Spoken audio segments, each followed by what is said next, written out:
3프로TV 시청자 여러분 안녕하세요. 글로벌 라이브 시간입니다. 저는 이주호 기자고요. 네, 안녕하세요. 박종훈 팀장입니다. 네, 반갑습니다. 반갑습니다. 오늘도 저희와 함께 하시죠. 네. 자, 실적 시즌이 좀 지나가고 있고 어제는 그래도 시장이 좀 괜찮았습니다. 네, 그러니까요. 그래서 어제 특이하게 어제 금리 오르지 않았나요? 올랐어요. 제가 보기엔 좀 올랐는데 근데도 또 시장도 오르고 좀처럼 알기 힘든 시장입니다. 근데 잠시 후에 제가 그 내용을 준비했는데 이제 금리 좀 떨어질 것 같다. 지금 10년물 국채 금리가 지금 4.8대 초반. 그렇죠. 예, 네, 그렇죠. 좀 괜찮은 흐름을 좀 보이고 있다. 그러니까요. 예. 좀 떨어지지 않을까 기대를 가져봅니다. 자, 그래서 사실 오늘 제가 뉴스를 좀 준비를 했습니다. 어제 테슬라만 빠졌어요. 파나소닉 때문에. 예, 그러니까 그 많은 기업들 중에 테슬라만 조금 빨간불이 좀 들어왔는데 그 부분 간단하게 짚고 넘어가서 어제 이제 상승이 되고 어찌 보면 실적 발표에 이제 뭐랄까요, 가장 피크를 좀 지나가고 있는 느낌. 물론 이제 애플이 목요일날 실적 발표가 나와 있고 이제 예정되어 있고 애플이 좀 지나가게 되면 웬만한 기업들은 어느 정도 좀 지나온 느낌이 들기 때문에. 그렇죠. 최근에 다시 좀 상승론자의 의견이 나오고 있습니다. 아, 그래요? 예, 그래서 그러면 이제 상승론자의 의견이 어떤 의견들이 있는지 이 5가지를 정리한 뉴스가 있어서 제가 가지고 나왔는데 같이 한번 보도록 하겠습니다. 먼저 테슬라에 대해서 저 글로벌 라이브니까 테슬라를 한번 잠깐 짚고 넘어가도록 할게요. 화면 한번 띄워주시죠. 예, 테슬라가 이제 5% 급락을 했습니다. 어제 아마 제목에서 이제 보시다시피 파나소닉 배터리 이슈로 어제 이제 5%가 빠지는 그러한 모습이 보였는데, 사실 테슬라의 EV 제조업체 오렌 파트너죠. 오렌 파트너인 공급업체죠.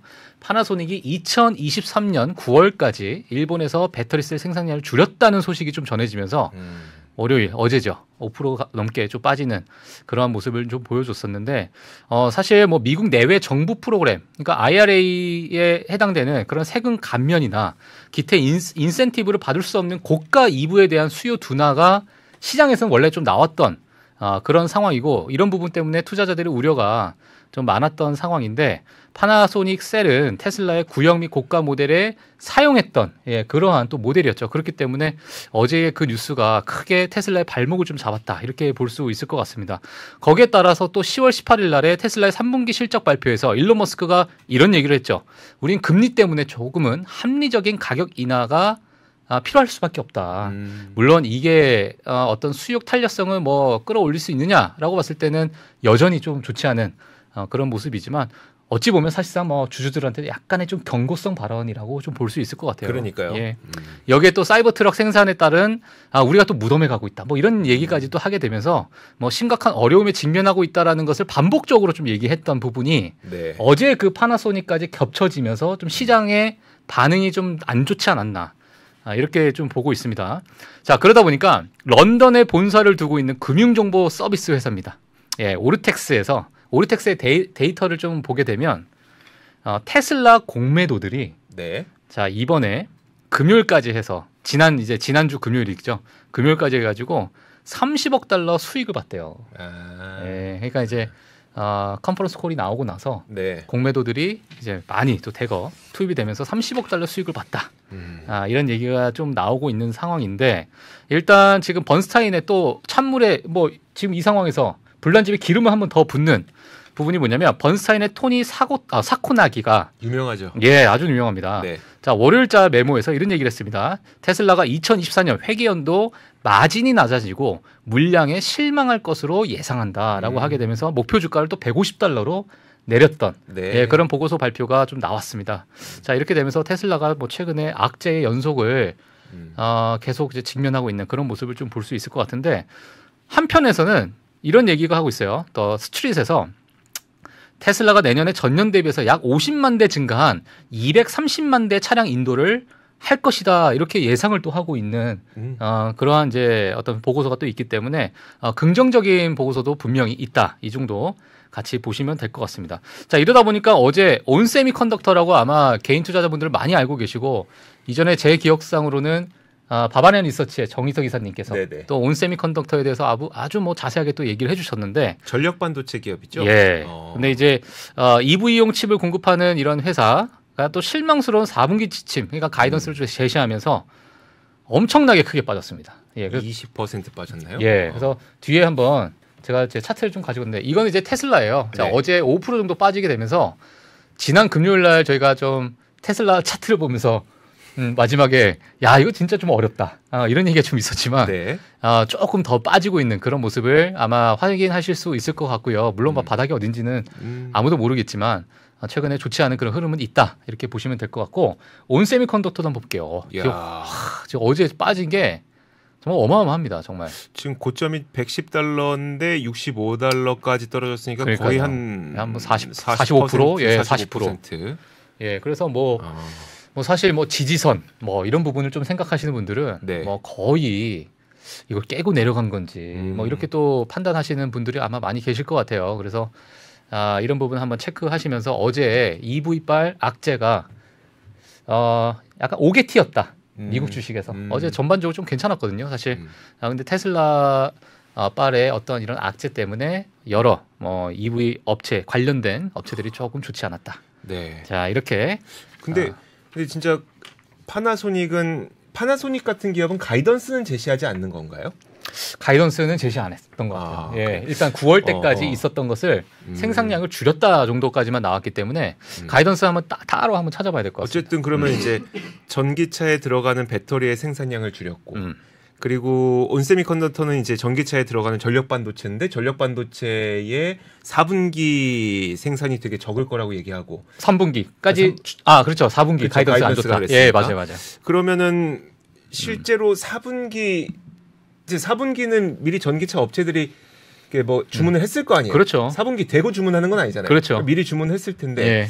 그 주문량이 많이 모자랐다는 거는 확실히 4분기에는 전기차가 그렇게 많이 팔릴 기대감은 안 갖고 있다는 거는 분명한 건가요? 그렇죠. 근데 만약에 실적에 반영을 하려면 내년에 있는 어떤 물량을 좀 끌어오는 그런 계약이 어느 정도 성사되는지가 좀 관건일 것 같아요.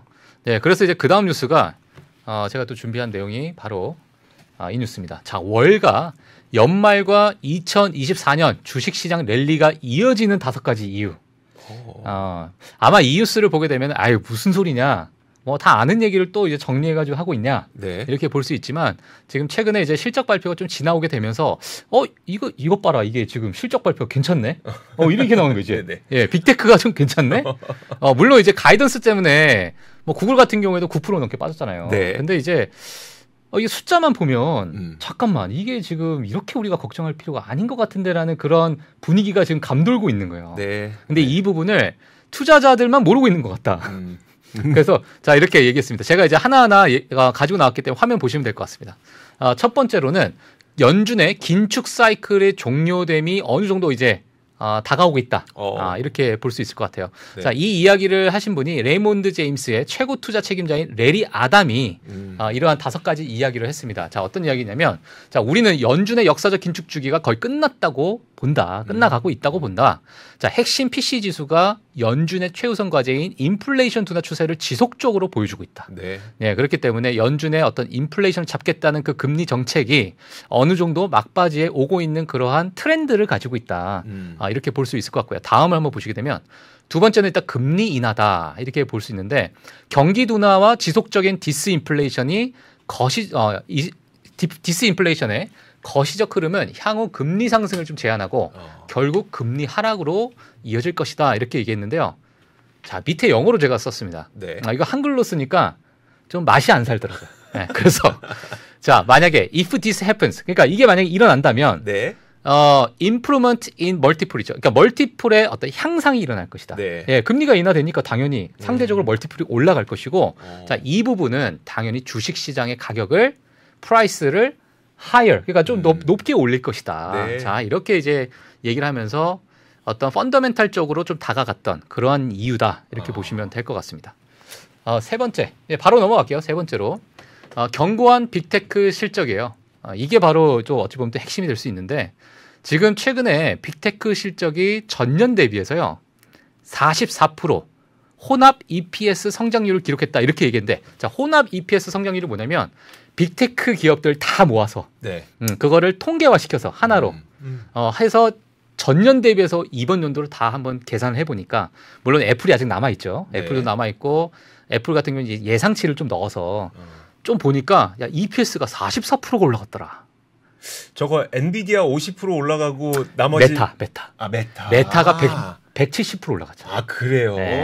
아. 거기다 이제 아마존이 영업이익이 4배. 네. 이러다 보니까 지금 혼합적으로 봤을 때 빅테크 기업들이 44%가 올랐대요. 근데 시장은 아마 지난주 기억하실지 모르겠지만 지난주 일주일 동안 보면 하락했어요. 네. 오히려. 네. 예, 그러다 보니까 야 이게 지금 투자자만 모르고 빅테크 이런 실적이나 이런 트렌드를 지속적으로 막 이어간다면 지금 너무너무 저평가 구간인데 네. 그러다 보니까는 이러한 이제 가격 변동이 펀더멘탈과 현재 일치하지 않는다라는 의견을 좀 가지고 있고요. 자, 이러한 긍정적인 결과를 통해서 우리는 2024년 S&P 500 EPS 추정치를 220에서 225달러로 우리는 확신한다. 와. 예, 이렇게 얘기하면서 랠리가 이어지는 세 번째 요인으로 이렇게 좀 이야기를 했습니다. 220, 20배. 근데 저 220이라고 쳐도 20배 밸류에이션 더해도 4,400 아닙니까? 지금 그렇죠. 지금 주가가 근데 이제 여기서 얘기하는 건 뭐냐면 220에서 225를 이거는 무조건 확신한다. 아 지금이 4,166인데 4,400. 아니 물론 4,400이면 한 10% 정도? 랠리? 10%. 뭐 한 8%? 평타 아닙니까? 모르겠네요. 한 100% 올라야 돼. 그래야지. 좀 올랐네. 이렇게 보는데. 예, 10% 지수 10%는 눈 깜짝하면 지수 10% 내려가 있잖아요. 네. 예. 지난주에 저희가 깜짝했잖아요. 깜짝 눈 감았잖아요. 네네. 네. 그러네요. 자, 세 번째까지 받고 네. 10%. 야, 네 번째 요인 한번 보도록 하겠습니다. 네. 자, 네 번째 요인은 바로 연말 시즌입니다. 이거는 뭐 약간 저는 개인적으로 이렇게 봐요. 믿거나 말거나. 네. 예. 자, 계절적인 패턴이 있다는 건데 즉 8월, 9월, 10월은 사실은 하락하는 패턴이다. 이게 이제 과거 75년의 어떤 데이터를 보게 되면 8, 9월 달 그리고 10월 달에 늘 하락했잖아요. 그러다 보니까 10월에 사고 5월에 팔아라 이런 얘기가 계속 나왔던 것처럼 이런 통계 자료가 있는데 다행히 S&P 500은요. 11월 달, 12월 달에 각각 평균 1.5% 그리고 1.2%가 상승을 했다. 즉 지수가 75년 역사 동안에 저렇게 상승을 했다 보니까 우리가 그래도 믿을 수 있는 통계지 않겠느냐. 그러한 기반으로 또 얘기했던 네 번째 요인이라 볼 수 있을 것 같고요. 마지막 다섯 번째 보도록 하겠습니다. 약세장은 역사적으로 항상 역발상 시그널 구간이었다. 예, 그래서 어제 아마 제가 말씀드렸죠. 마이너스 10%대의 조정 국면을 지금 줬던 예, 그러한 어떤 S&P 500의 어떤 조정 국면이 지금 들어섰다 이렇게 볼 수 있는데 오히려 이런 구간은 우리가 늘 역발상을 했다. 과거에 코로나 때는 너무 극단적이긴 했지만요. 네. 그 전에도 마찬가지였고요. 그래서 모든 이런 어떤 경기 침체에 있어가지고 이러한 약세장은 오히려 돈이 좀 있거나 현금을 좀 확보하신 분들은 오히려 역발상을 하면서 또 투자를 하는 부분이지 않을까. 자, 그러다 보니까 투자자들의 낙관론이 지난 몇 달 동안 대부분 증발했습니다. 지금 CNN에 있는 Fear and Greed를 보게 되면은 Extreme Fear랑 왔다 갔다 하고 있거든요. 네. 그러니까 극도의 공포 공간을 지금 왔다 갔다 하고 있어요. 자, 이러다 보니까 약세 정서가 5개월 최고치로 급등했다고 이런 부분을 강조를 했고요. 향후 12개월은 오히려 더 좋은 장이 이어질 것으로 통계적으로 봤을 때 이렇게 또 강조를 하면서 전체적으로 5가지 이유에 대해서 이렇게 또 정리를 해줬습니다. 알겠습니다. 와. 예. 자, 그래서 오늘은 그래도 좀 긍정적인 뉴스를 한번 가보지 않을까. 예. 그러니까요. 예. 와, 좀 진짜 모르겠어요. 아직 그 불확실한 것들은 좀 많긴 한데 당장 이제 보름 한 17일 정도만 있으면 예산안 또 합의해야 되고 그다음에 선거 있고 대만 선거도 있잖아요. 그 중간에. 그렇죠. 네, 그 중간에 대만 선거도 있고 과연 전쟁이 끝날까도 모르겠고 그렇긴 한데 글쎄요. 실적을 우리는 믿는 거니까 실적만 보면은 그러게 그만큼 실적이 좋아졌는데 왜 주가는 안 올랐어? 이런 말이 나올 법도 하네요. 자, 좋습니다. 사실 그거는 굉장히 좀 저는 되게 길게 봐주셔서 좀 길게 보시는 분들은 와 이걸 참고하면 참 좋겠다 싶은데 그렇죠. 단기적으로도 사실 뭔가 불확실성이 한 가지 정도는 사라지고 있는 게 아닐까라는 단기적으로. 생각이 예. 들어서 한번 이 내용을 한번 준비해봤습니다. 화면 함께 보시죠. 이제 시장은 땡땡이 달렸다. 정답은 오른쪽에 나와 있죠. 옐런에 달렸다. 아 그래요? 파월이 아니다. 라는 겁니다.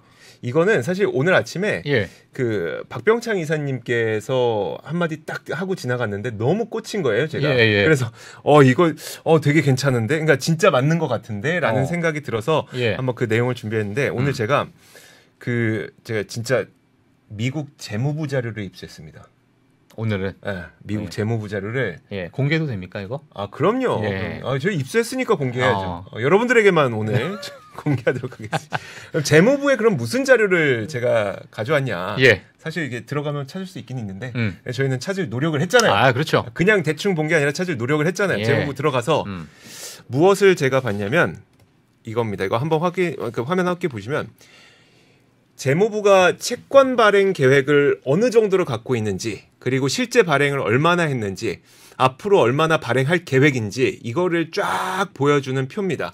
사실 이건 되게 긴 표가 있어요. 2018년부터 해서 지금까지 분기별로 뭐 얼마를 발행했고 이런 것들이 다 나와 있는데 지금 가장 걱정은 그거였었잖아요. 지금 채권을 사줄 만한 주포도 존재하지 않는데 이 채권을 계속 너무나도 많이 발행하니까 다 채권 팔고 채권 파니까 채권 가격 내려가고 채권 가격 내려가니까 금리 막 뛰고 그래서 막 5%까지 찍고 이랬던 거잖아요. 지금 화면에 보시면요. 일단 그 지난 3분기죠. 그러니까 7월부터 9월까지 3분기 동안 액추얼 빨간색 네모 보시면 됩니다. 1조 100억 달러의 채권을 발행했다는 거예요, 저게. 그런데 그 바로 위에 칸으로 올라가 보시면 이거 커서가 나오나? 커서 나오네요. 자, 바로 위에 칸에 보시면 이게 7월 31일에 계획을 발표할 때에는 1억 70만 달러를 1조 70억 달러를 발행하겠다고 얘기를 했다가 실제 되니까 더 많이 발행한 거예요. 살 사람은 없는데 더 많은 채권 발행하니까 채권 가격 훅 떨어지면서 그렇게 됐던 거고 어제 나왔던 뉴스가 뭐였었냐면 재무부가 원래 지난 7월 31일에 발행하려고 했던 게 8,520억 달러의 채권을 발행하려고 계획했었는데 이제 10월 30일이죠. 10월 30일 발표한 바에 따르면 이거 이만큼 발행 안 해도 되겠는데 우리 그만큼 돈은 필요 없을 것 같아. 그럼 7,760억 달러만 발행할게. 760억 달러의 발행 계획을 줄일게. 라고 하는 겁니다. 그렇게 되면 사실 이 시기에 많은 시장 참가자들이 예상했던 그 채권 발행 규모가 어느 정도였었냐면 거의 한 8천억 달러 정도가 됐었거든요. 근데 보면은 8천억 달러보다 낮은 7,760억 달러만 발행을 한다고 하니까 이때부터는 그 채권의 과도한 수급에 대한 우려가 좀 줄어들게 되는 거죠. 분명히 전달 제가 1조 100억 달러의 이 채권이 발행됐을 때 1조 100억 달러 채권이 발행됐을 때 그때 시장 참가자들의 그 컨센서스가 어느 정도였었냐면 한 얼마였었죠? 제가 적어왔는데 8천억 달러인가 그랬었어요. 맞아요. 8천억 달러인가 그랬었어요. 8천억 달러만 발행할 줄 알았는데 이게 1조를 찍어버리네? 채권을 이렇게 찍어버리네? 그러니까 막 채권 금리가 엄청 빠졌던 거죠. 근데 지금은 시장 예상이 8천억인데 시장 예상은 8천억인데 실제 발행하려고 하는 계획은 7,760억 달러. 그러면 좀 풀리겠구나. 그래서 단기적으로 보면 이게 그리고 한 가지만 더 말씀드리면 사실 이 채권 발행이라고 하는 게 분기별로 봤을 때 그렇게 1조 달러를 넘는 일이 별로 없었어요. 그래서 3분기 1조라고 하는 거는 거의 역사상 3분기에는 처음이고 역사상 3분기에 1조 달러 발행한 건 처음이고 그리고 제가 2018년까지 자료를 쭉 봤을 때 가장 많이 채권 발행이 있었던 때가 2조 7,530억 달러를 발행을 했었는데 이때는 딱 2020년 2분기 팬데믹 정점일 때 그래서 그때 막 돈 풀어야 되고 하니까 그때 엄청 풀었잖아요. 그때가 2조 7,530억 달러.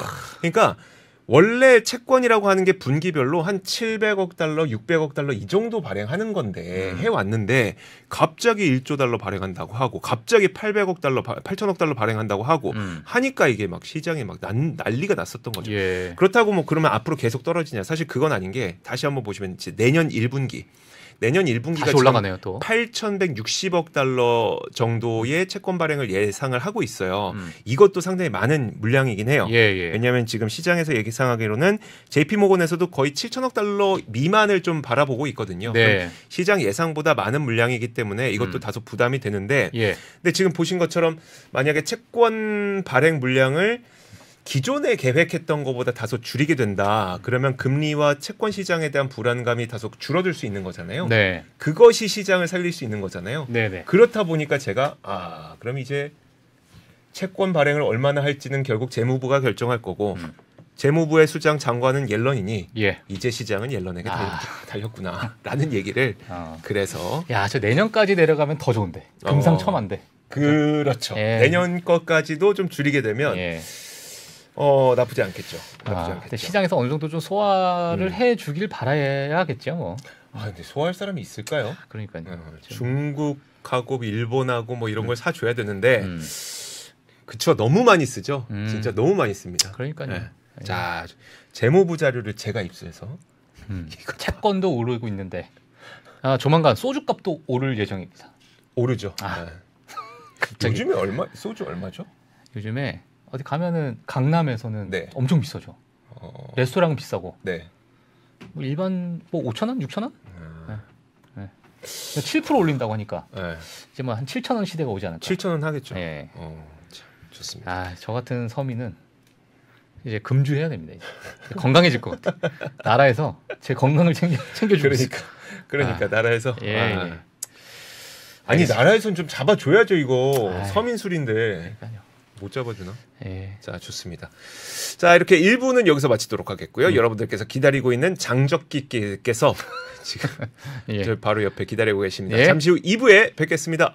외환위기 오는 거 아니에요? 금융위기 오는 거 아니에요? 이런 질문들을 좀 굉장히 많이 받았었습니다. 탐욕이 되게 강했을 때 위험자산으로서의 극단적인 쏠림이 나타나고 공포감이 극에 달했을 때 안전자산으로서의 극단적인 쏠림이 나타나거든요. 과거의 일이 미래에 똑같이 일어난다 이건 아니지만 그때 당시에 위기 상황에서는 어떤 공통점들이 있었는지를 보면서 우리가 대비를 하는 방법도 고민해 볼 수 있고요. 과거를 제대로 이해하는 순간 위기의 실체가 드러납니다. 오건영의 현실 경제 이야기를 서점에서 만나보세요.